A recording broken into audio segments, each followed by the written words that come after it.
Olá, tudo bem? Está começando mais uma edição do programa Agronegócio. Muito obrigado pela sua companhia. Muito bom dia. E no programa de hoje nós vamos falar sobre a Rússia, que abriu seu mercado a 12 unidades frigoríficas. Vamos comentar também sobre o Brasil, que apresenta papel importante na segurança alimentar do planeta. Vamos falar sobre o mercado da carne bovina. Vamos falar sobre empresas frigoríficas que apresentaram crescimento. E vamos falar também sobre a safra 21-22. E, claro, vamos comentar sobre a mastite bovina. O programa Agronegócio já está no ar.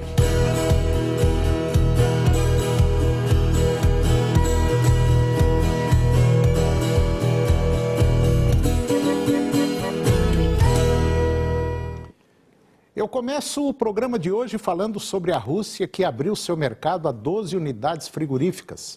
A Rússia vai retomar a importação de carne bovina e suína de 12 unidades brasileiras nesta semana. Pelo menos é o que disse o regulador de segurança sanitária daquele país. A maioria das restrições aos produtores brasileiros de carne bovina e suína pela Rússia está em vigor desde 2017.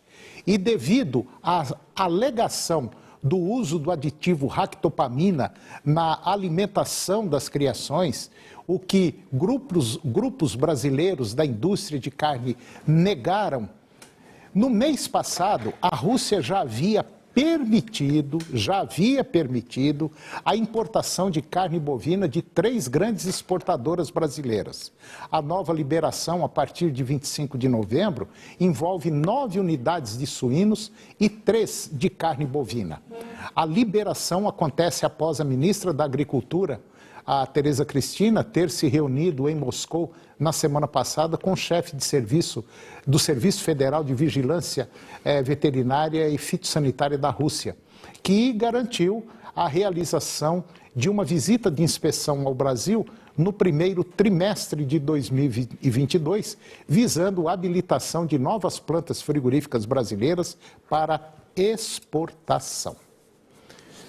E agora eu vou comentar sobre o Brasil, que apresenta um papel muito importante na segurança alimentar do planeta.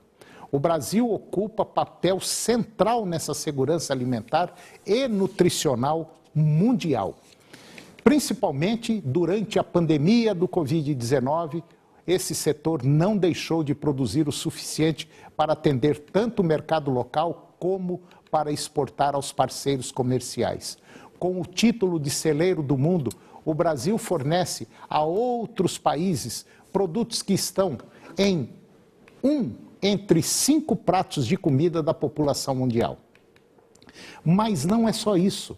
O Brasil ainda se destaca na comercialização de tecnologia para a agricultura, mas para que os produtos e conhecimento do agronegócio brasileiro cheguem aos mais de 200 países para os quais o Brasil exporta, primeiro há que se ter o interesse dos países para firmar tal relação comercial. Dos 177 mercados abertos desde 2019, grande parte deles só foi possível a partir da atuação dos adidos agrícolas profissionais, considerados embaixadores do agronegócio. Atualmente, 27 adidos agrícolas representam os interesses brasileiros nas regiões de Bangkok, Buenos Aires, Cairo, Canberra, Bogotá, Hanoi, Jacarta, Cidade do México, Lima, Londres, Moscou, Nova Delhi, Ottawa, Paris, Pretória, Rabat, Riad, Roma, Seul, Singapura, Suíça, Tóquio e Washington.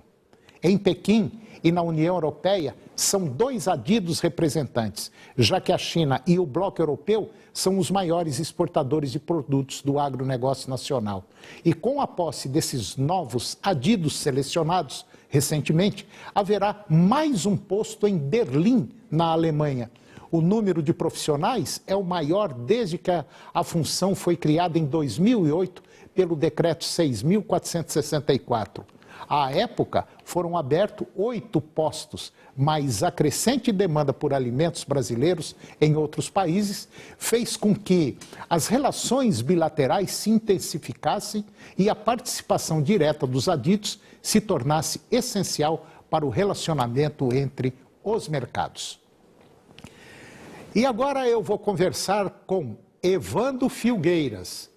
O Evandro, ele é zootecnista e é o diretor da Biofórmula. E nós vamos falar sobre um tema interessante, um tema recorrente, principalmente em propriedades produtoras de leite. Nós vamos falar sobre a mastite bovina. Evandro Filgueiras, muito bom dia.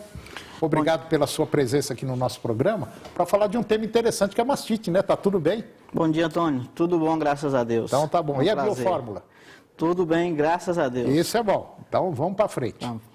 Evandro, mastite não escolhe época, se é época da seca, se é época da chuva, e não escolhe também se é holandês, se é meio sangue, se é vaca cruzada, seja lá o que for. A mastite bate e bate com força, né? E é uma doença que dá muito prejuízo, né? Com certeza, né? A mastite hoje ela é responsável por aproximadamente 1/3 dos descartes de animais dentro de um rebanho. Sem falar nos prejuízos causados tanto pela queda de produção, de qualidade de produção de leite, quanto na qualidade do leite produzido, né? E você falou uma coisa interessante, que ela não escolhe época, mas ela tende a se intensificar no período que a gente se encontra hoje, que é o período das águas, que é onde eu tenho um fator, um ambiente ideal para a proliferação bacteriana, que é alta umidade, tendência de aumentar a lama nas propriedades, alta temperatura, e o leite é um meio de cultura ideal para o crescimento bacteriano. Então você tem uma somatória de fatores que faz com que isso se intensifique no período das águas. E o mais engraçado disso tudo é que uma boa parte dos pecuaristas, não atento a isso que eu vou falar, ele acaba de tirar o leite da vaca, solta a vaca, e uma das coisas que ela faz, o animal vai andar, dá uma bebidinha d'água e deita. Quando ela deita, é aí que mora o perigo, porque o teto dela, o canal dela ainda está dilatado, e é por ali que entra a bactéria, e aí a coisa pega. A mastite é uma doença infecciosa que afeta a glândula mamária e, por incrível que pareça, há uma formação de pus ali dentro e esse peito, provavelmente, se não tomar cuidado, a vaca perde o peito. Justamente. Aproximadamente 25% dos animais que contraem mastite clínica tendem a perder pelo menos um dos tetos, o teto que tá comprometido. E existe um mito, né, no mercado, que quando o animal perde um peito, essa produção passa para outro teto.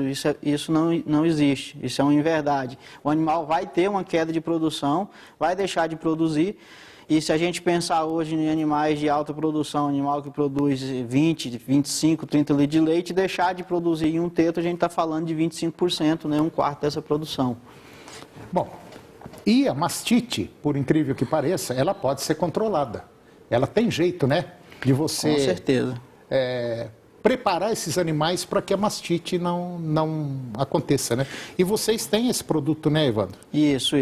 Hoje, o tratamento de mastite é um dos principais fatores de despesa da propriedade.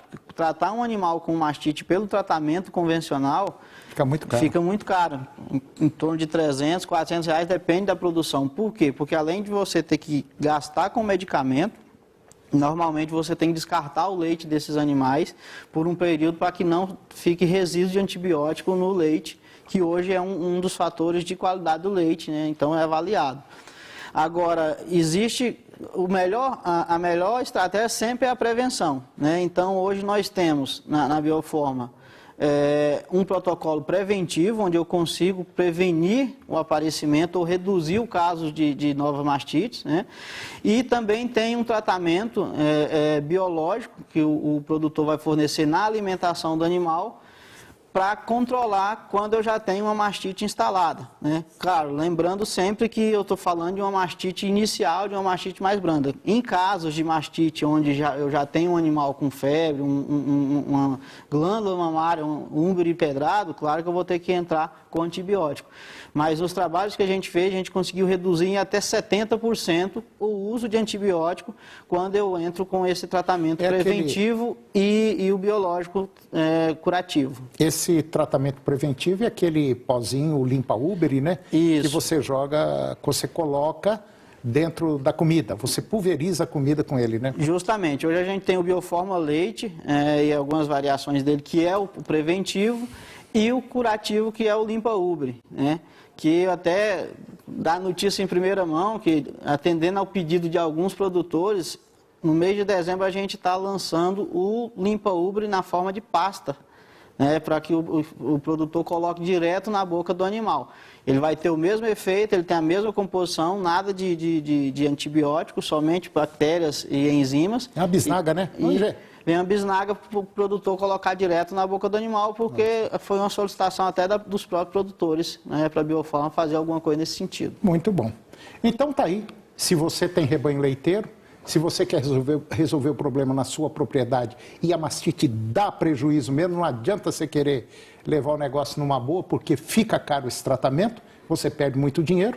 Então a única saída é fazer a prevenção. E a prevenção é você, na hora do tratamento, colocar por cima desse produto, você colocar o produto já certinho, que vai combater a mastite. É isso mesmo, né, Wander? Isso mesmo. Bom, e a Biofórmula, ela tem vamos dizer assim, um livro que você pode receber pela internet, um e-book.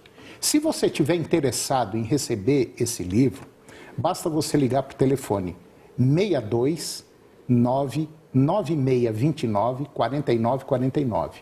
99629 4949. Ligue para lá, você vai receber todas as informações no seu celular via internet, desse e-book, que é um material próprio para você estudar sobre a mastite. Evandro, muito obrigado pela sua presença aqui no nosso programa e até a próxima oportunidade. Antônio, eu que agradeço, muito obrigado. É um prazer estar aqui. E depois do intervalo, nós vamos falar sobre o mercado da carne bovina e vamos falar sobre empresas frigoríficas que apresentaram crescimento. E vamos falar também sobre a safra 21-22. É um minuto só, nós voltamos já.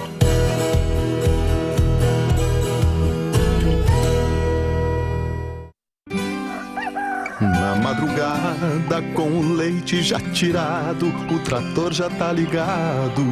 Quem é do campo não espera por milagre. Começa cedo numa máquina da Camagre, trabalhando a terra ou tratando o gado.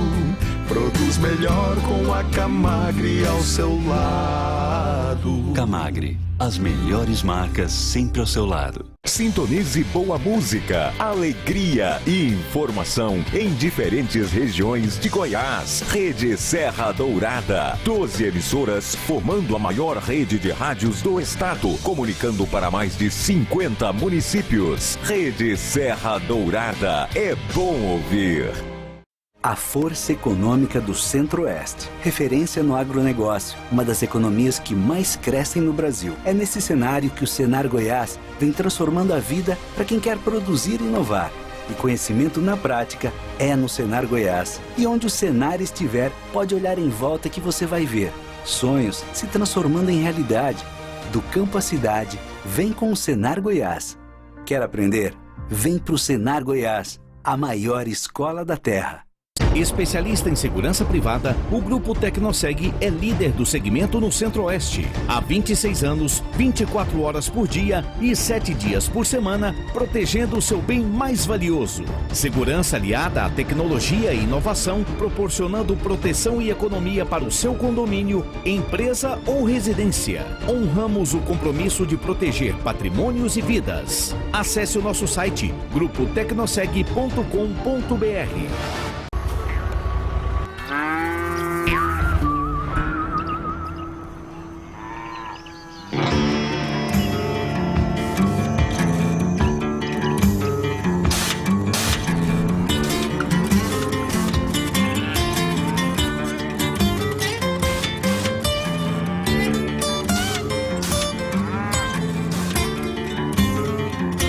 Lumage, nas principais cooperativas e revendas do Brasil. De segunda a sexta, 9h30 da manhã. Vem pra cá!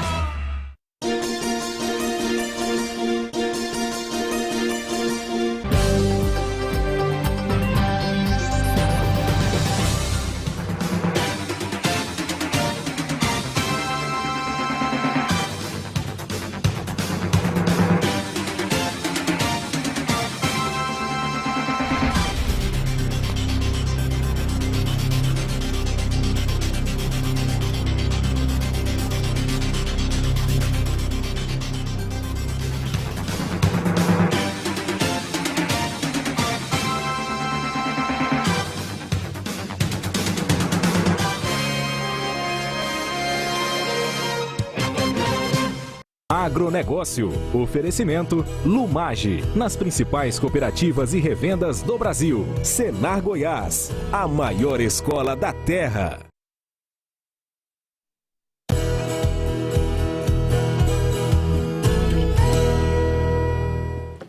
Eu estou de volta ao programa e agora nós vamos comentar sobre o mercado da carne bovina. Informações recentes dão conta de que a China voltou a autorizar embarques de carne bovina certificada do Brasil na semana passada.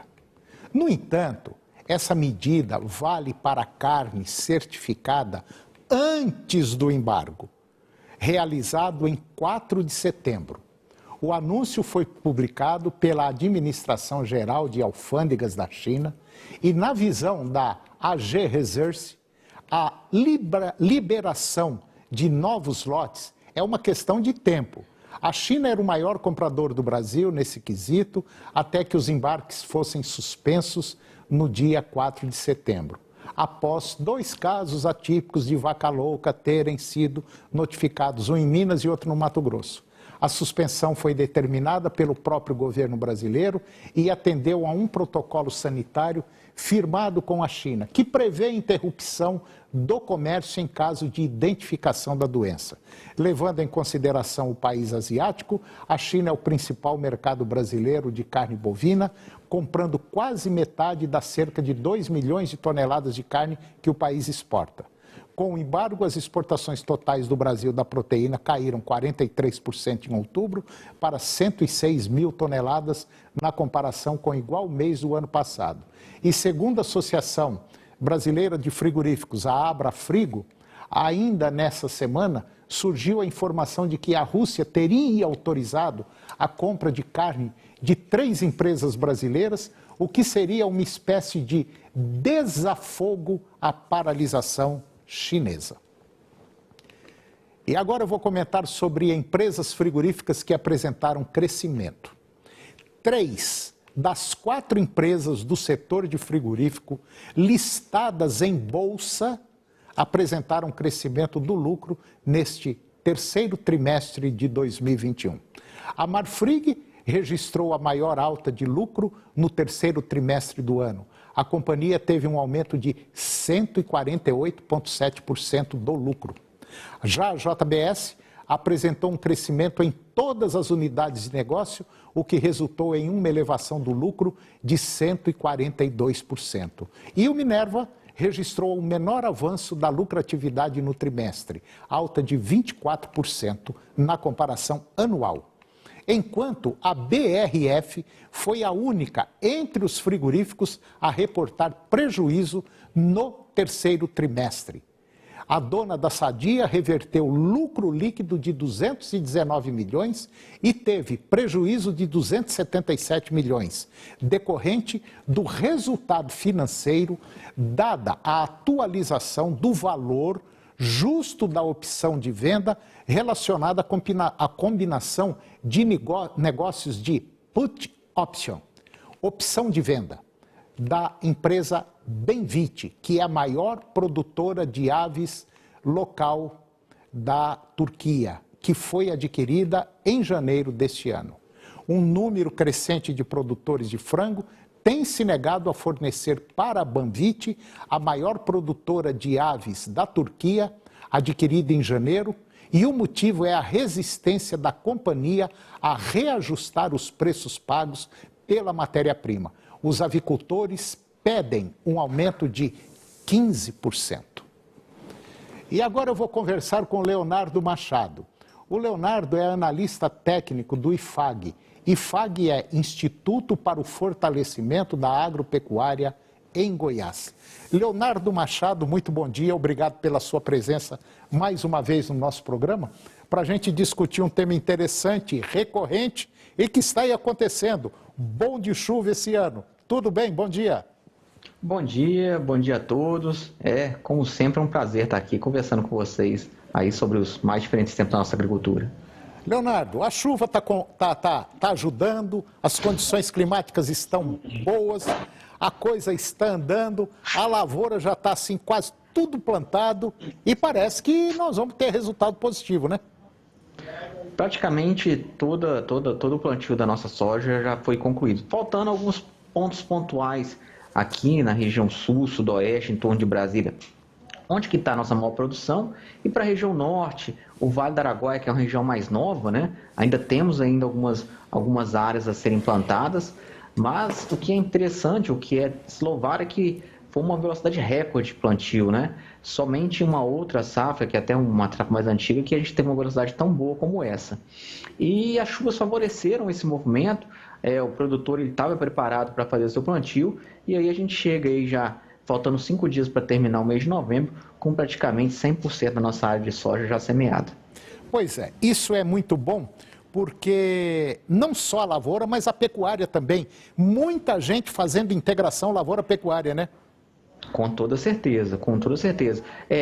Muitas das áreas que a nossa soja, ela cresceu em 5% em área, mais ou menos, agora nessa safra. Muito dessa área, algumas áreas de pecuária, que o produtor começou a fazer alguns tipos de integração e, com isso, vai aumentando o seu uso do solo, vai aumentando a sua atividade, evita deixar o solo ocioso e agrega tanto para a agricultura quanto para a pecuária. Então, a gente percebe um crescimento muito grande desses modelos de integração.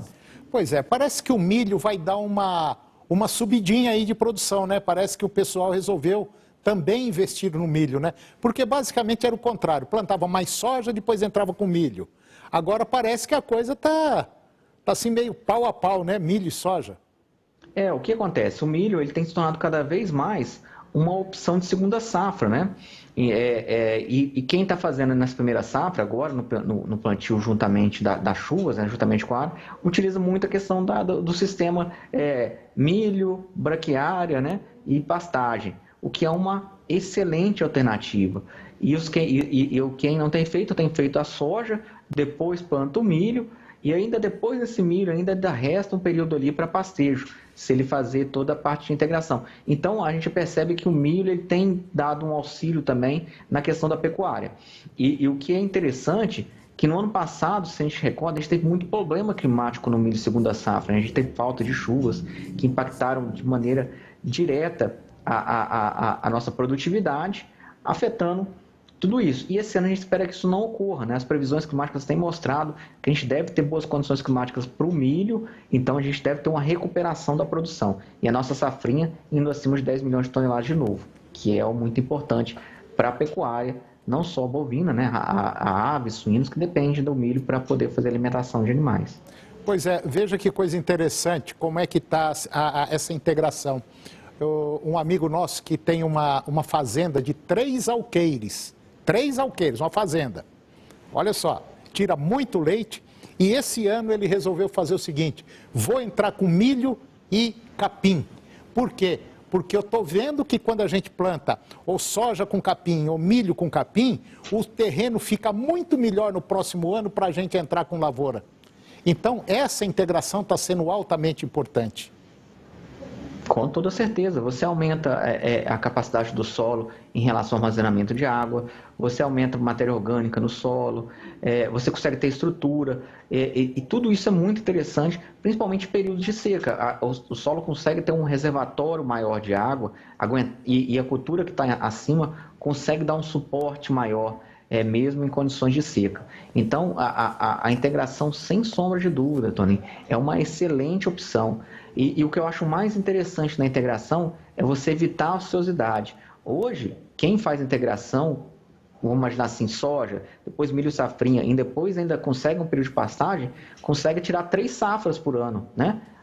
Soja, milho e boi. Então, é algo muito interessante e tem muito produtor em Goiás apostando nessa nova tecnologia, se podemos dizer assim, né? Ô, Leonardo, você tem uma ideia, mais ou menos, se as coisas correrem bem, como estão indo? Espero que corra bem.